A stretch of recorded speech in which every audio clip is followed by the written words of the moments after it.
নরম, এতটা তুলতুলে, আমি যদি না করতাম তাহলে কিন্তু আমি বুঝতেই পারতাম না।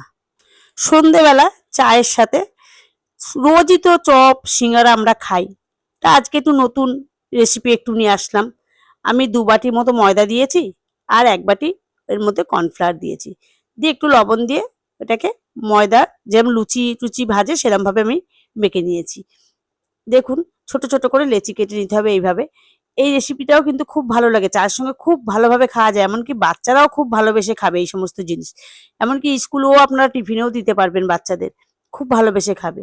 এটা কিন্তু পুরির মতো ভেজে নিতে হবে ডুবা তেলে।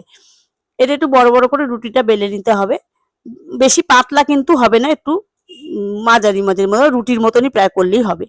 এবার আমি একটা গাজর কুচি, একটু কয়েকটা লঙ্কা কুচি, একটা বড় সাইজের পেঁয়াজ, একটু ধনেপাতা দিয়েছি, আর আমি আগে একটু ডিম ভুজিয়া করে রেখেছিলাম, সেই ডিমটা আমি এর মধ্যে মিশিয়ে দেব, দিয়ে ভালো করে আমি মেখে নেব। একটু স্বাদ মতো লবণ দিয়ে ভালো করে আমি মেখে নেব। দেখুন আমার মাখা হয়ে গেছে। এই মাখাটা আমি একটা সাইডে সরিয়ে রাখবো।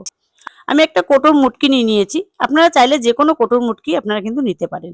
আর আমি একটা সাইডে একটু ময়দার ব্যাটার বানিয়ে রেখেছিলাম, সেই ব্যাটারটা আমি সাইড দিয়ে দিয়ে দিলাম।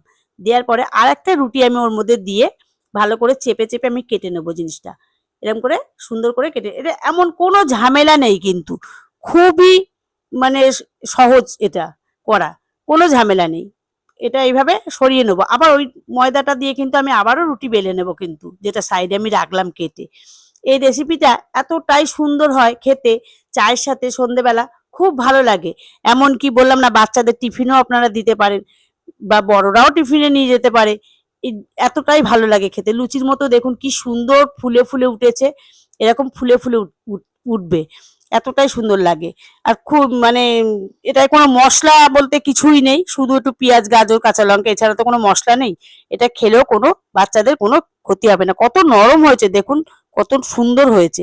আপনাদের রেসিপিটা কেমন লাগলো বন্ধুরা? ভালো লাগলে কিন্তু অবশ্যই আমাকে কমেন্ট করে কিন্তু জানাবেন।